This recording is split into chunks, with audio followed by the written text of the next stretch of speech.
अब हम लोग देखेंगे कि जैसे सपोज़ आप डीडी एल्गोरिथम्स बनाने जाते हो, तो डीडी एल्गोरिथम में अगर सर्कल ड्राइंग एल्गोरिथम अगर आपको बनाना है तो उसके लिए आपके पास जो होता है मेंशन किया गया है। देख लीजिए यहाँ पे, तो ये किस तरह से मेंशन हुआ है, तो मैं आपको समझा देता हूँ कैसे हो रहा है। तो सपोज़ कर लो कि आपने एक सर्कल बनाना है, तो सर्कल में मैंने आपको बताया था कि सर्कल को भी अगर कोऑर्डिनेट ज्योमेट्री से रिप्रेजेंट करना है तो वो कैसे पॉसिबल है। तो कोऑर्डिनेट ज्योमेट्री से रिप्रेजेंट करने के लिए जैसे मैंने आपको बताया कि कोऑर्डिनेट ज्योमेट्री कैसे काम करता है और उसको रिप्रेजेंट करने के लिए आपको कैसे करना है, तो उस चीज़ को मैंने यहाँ पे जो एक्स डायरेक्शन है और वाई डायरेक्शन है उसका पॉजिटिव फॉर्म को लिया। पॉजिटिव मतलब मैं पॉजिटिव कोऑर्डिनेट में इसको बना के दिखा रहा हूँ, और सेम सर्कल जो होता है नेगेटिव कोऑर्डिनेट में भी बनेगा, यानी बाकी चारों कोऑर्डिनेट। लेकिन एक्चुअली मैंने आपको बताया था कि 4 बेसिक क्वाड्रेंट्स होते हैं। फर्स्ट क्वाड्रेंट प्लस प्लस होता है, सेकंड क्वाड्रेंट माइनस प्लस होता है, थर्ड क्वाड्रेंट माइनस माइनस होता है, फोर्थ क्वाड्रेंट जो होता है प्लस माइनस होता है। ये 4 बेसिक क्वाड्रेंट होता है। लेकिन अगर हम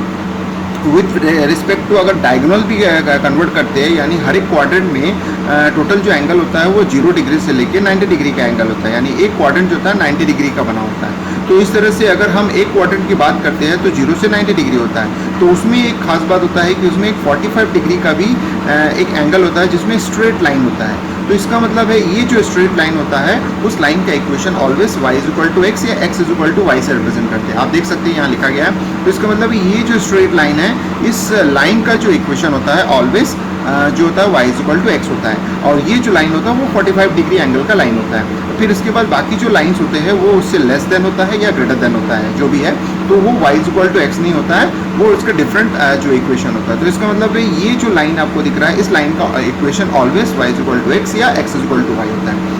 तो अगर हम इसको अप्लाई करते हैं सर्कल ड्राइंग में, अगर अप्लाई करना चाहते हैं, तो जैसे हमारे पास एक सर्कल है, यहाँ से शुरू होगा और यहाँ पे ड्रॉ करेगा। तो हमने इक्वल लेंथ का सर्कल हमेशा जो होता है उसका जो रेडियस होता है इक्वल होता है। तो आप देख सकते हैं कि 1 2 3 4 5 6 7 बॉक्स मैंने लिया है, और उस तरह से यहाँ पे भी 1 2 3 4 5 6 7, तो मैंने अब 7 टोटल जो होता है ये हमने बॉक्सेस लिए हैं, और दोनों तरफ सेम नंबर ऑफ बॉक्सेस। तो इसका मतलब है इसका जो रेडियस है जो बात कर रहे हैं, यानी यहाँ से यहाँ तक का डिस्टेंस चाहे यहाँ से यहाँ तक का डिस्टेंस चाहे यहाँ से यहाँ तक का डिस्टेंस, ऑल आर रेडियस। तो ये जो रेडियस है, इस रेडियस को हम लोग यूज़ करते हैं।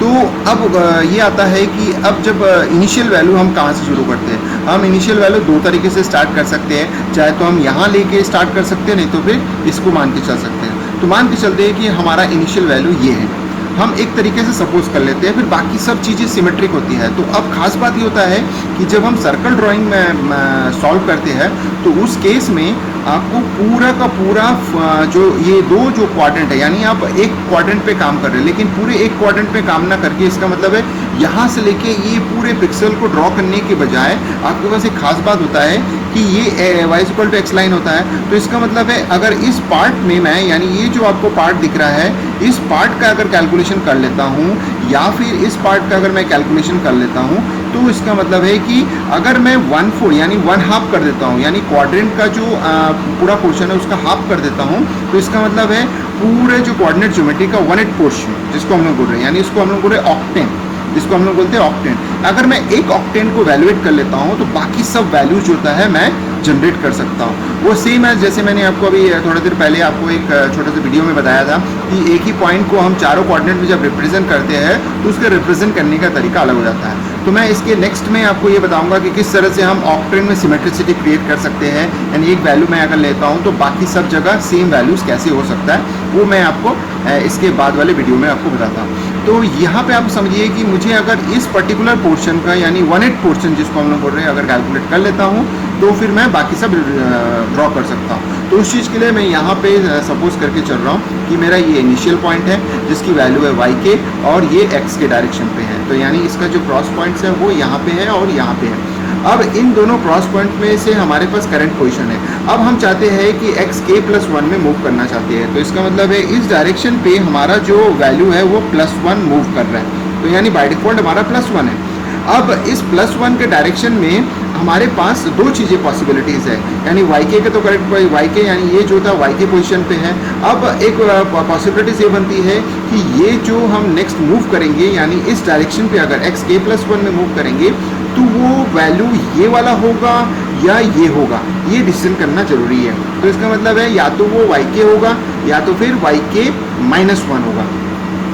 तो फिर वो कैसे पॉसिबल है, तो उसके लिए एक फॉर्मूला बनाना पड़ेगा, यानी उसके लिए कुछ थ्योरेटिकल एस्पेक्ट लगाने पड़ेंगे जिसके बेस पर हो सकता है। तो उसके लिए मिड पॉइंट सर्कल एल्गोरिथम में बहुत इंटरेस्टिंग सा उसने चीज़ दिया, वो ये माना कि ये जो दो एक्चुअल पॉइंट है उसके रिस्पेक्ट में उसका मिडिल पॉइंट क्या होगा। तो उसने ये सपोज कर लिया कि ये उसका मिडिल पॉइंट है, तो इसका मतलब है कि मिडिल पॉइंट का कोऑर्डिनेट अब क्या होगा। तो मिडिल पॉइंट का कोऑर्डिनेट सिंपल सी बात है कि दो पिक्सल के बीच का जो डिस्टेंस है वो 1 है। तो इसका मतलब है कि मिडिल पॉइंट जो होता है हाफ माइनस करने से होता है, क्योंकि 1 का जो हाफ होता है 1/2 होता है। तो इसका मतलब है yk में अगर मैं माइनस हाफ कर देता हूँ तो मुझे मिडिल पॉइंट मिल जाएगा। तो बहुत सिंपल सी बात है, सिंपल से कैलकुलेशन है। तो इसका मतलब है xk+1 की पोजीशन पे अगर मैं yk में हाफ कर देता हूँ, हाफ करने का रीज़न है क्योंकि मैं इन दोनों के बीच का पॉइंट मान रहा हूँ कि इन दोनों के बीच का पॉइंट। अब मैं यहाँ फाइंड आउट करूँगा कि ये पॉइंट सर्कल के क्लोज है या फिर सर्कल के बाहर है, यानी सर्कल के क्लोज में है या सर्कल से दूर है। तो इस चीज़ को फाइंड आउट करने के लिए हम एक सिंपल सा इक्वेशन यूज़ करते हैं, यानी जो हमारे पास सर्कल का इक्वेशन होता है तो उसको हम फंक्शन की तरह यूज़ करते हैं। उसको लिखते हैं कि f(x, y) यानी पैरामीटर बेस्ड होगा, जिसमें कि x² plus y² minus r²। तो इसको हम यूज़ करके हम इसको देख सकते हैं और इस इक्वेशन पे हम फाइंड आउट करेंगे। अब इस इक्वेशन को बेस करके हम चलेंगे कि अगर लेस देन 0 हुआ तो इसका मतलब है वो इनसाइड हो गया, अगर इक्वल टू 0 हुआ तो इसका मतलब ऑन द सर्कल होगा, और ग्रेटर देन 0 हुआ तो इसका मतलब है कि जो पॉइंट हम मान रहे हैं, यानी ये जो पॉइंट मिड पॉइंट मान रहे हैं, ये आउटसाइड द सर्कल होगा। तो इसी चीज़ को डिफाइन करने के लिए हम जो होता है डिसीजन पैरामीटर बनाते हैं, और जो कि मेरे नेक्स्ट वीडियो में है, उसमें डिटेल में दिया हुआ है। उस वीडियो को आप देखेंगे तो आपको समझ में आ जाएगा। तो चलिए मैं इसको इतना तक ही बताता हूँ, और नेक्स्ट वीडियो में इसके कंटिन्यूएशन में अगर आपको अच्छे से जानना है तो मेरा एक और वीडियो है जिसमें डिटेल एल्गोरिथम के बारे में दिया हुआ है। उस चीज़ को आप अच्छे से रीड करेंगे तो उसमें सारा फॉर्मुलेशन दिया हुआ है किस तरह से है। यहाँ पे सिर्फ एक ब्रीफ आइडिया दे दिया गया है, और सेम डिस्क्रिप्शन जो होता है अगेन उस वीडियो में भी प्रोवाइड किया गया है, जो कि आपको अंडरस्टैंड करने के लिए ईजी होगा। इसके बाद एक और वीडियो मैं आपको बना के दिखाऊँगा जिसमें ये बताऊँगा कि सिमेट्रिसिटी कैसे होगा। यानी यहाँ से तो हम एक सिंपल फार्मूला क्रिएट कर रहे हैं और एक फार्मूला बनाएंगे जो मेरे नेक्स्ट वीडियो में आपके पास होगा। एक और वीडियो में बनाऊंगा जिसमें कि वो फार्मूला से अगर मैं 1/8 पार्ट को कैलकुलेट करता हूँ तो बाकी सब पार्ट कैसे जनरेट कर सकते हैं। तो मैं एक सिंपल सा कैलकुलेशन करके आपको दिखाऊंगा। चलिए, इसको लास्ट तक देखने के लिए धन्यवाद।